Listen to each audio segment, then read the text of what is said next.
The local residents of Champamura besieged the office of the Wakf Board on Thursday, demanding that their graveyards be freed from encroachment.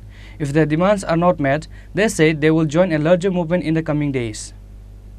The residents of the area met the chairman of Wakf Board and discussed regarding this incident of graveyards.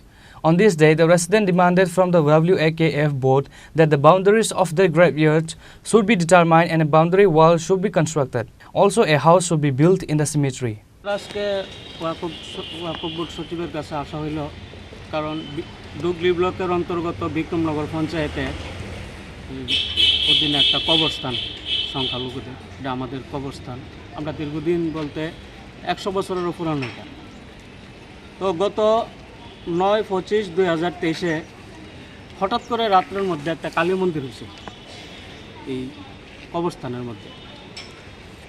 আমরা এটা নিয়ে ওয়াকফ বোর্ডে complain করলাম, ডিএমরে complain করলাম, ডিসিএমরে complain করলাম। দেখা গেল কি আজকে এত মাস হইল আমরা কোনো রেসপন্স পাইতেছি না। আগামী 12 তারিখ তারা এখানে জমজমাট করে কালী পূজা করব, তারপর এখানে মেলা সেলা করব। হ্যাঁ, তো আমাদের তো কোনো এখানের মধ্যে থাকা না থাকা সমান কথা। যেহেতু এতদিনের পুরানো আমাদের গার্জিয়ানরা এখানের মধ্যে আছে, মা বাবা মামা ও আত্মীয় স্বজন সবাই এই কবরস্থানের মধ্যে আছে, রানিং কবরস্থান। এটার মধ্যে তারা জবরদখল করে একটা কালী মন্দির করব।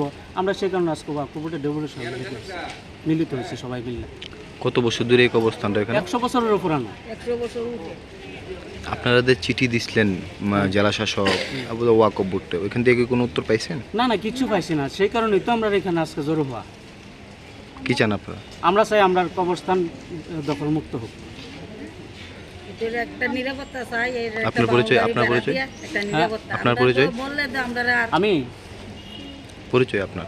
আমার নাম জামাল মিয়া। আমরা ওয়াকফ বোর্ড থেকে একটা কমিটি করে দেওয়া হয়েছে এই বিক্রমনগরের, এর মধ্যে সংখ্যালঘুদের যত কবরস্থান মন্দির মসজিদ মানে সংখ্যালঘুদের যা আছে আর কি, আপনার ইতিহারে যেটা আছে যেমন কবরস্থান দরগা টরগা এইসবের দিকে আমরা 13 জনের একটা কমিটি বানাই দেওয়া হয়েছে। ওই কমিটির মধ্যে আমি একজন। ওয়াকফ বোর্ডে বানাই দেওয়া হয়েছে আমরা এটা তদারকি করার লেগে, দেখাশোনার লেগে।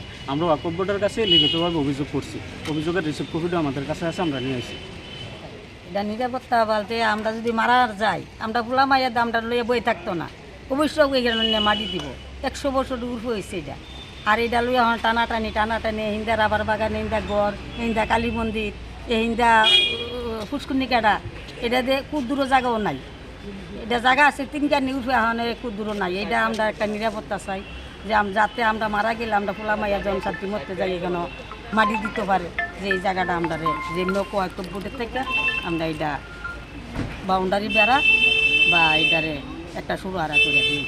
আমরা অতটুকু দাবি রাজ্য সরকারের কাছেও বা আমরা মুখ্যমন্ত্রীর কাছে দূরা দাবি বা আমরা ওয়াকফ বোর্ডের থেকে দূরা দাবি। আমরা দূরে সমস্যা বলতে আমরা দীর্ঘদিন ধরে ওয়াকফ বোর্ডে যাইতেছি।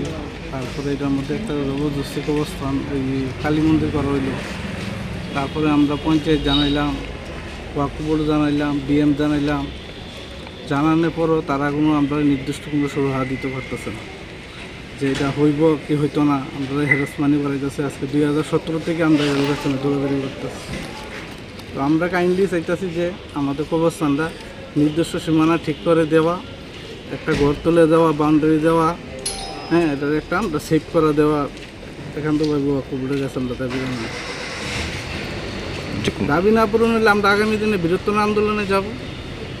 প্রয়োজনে ডিএম এসডিএম ব্লক আছে, আমরা সবখানে যাব।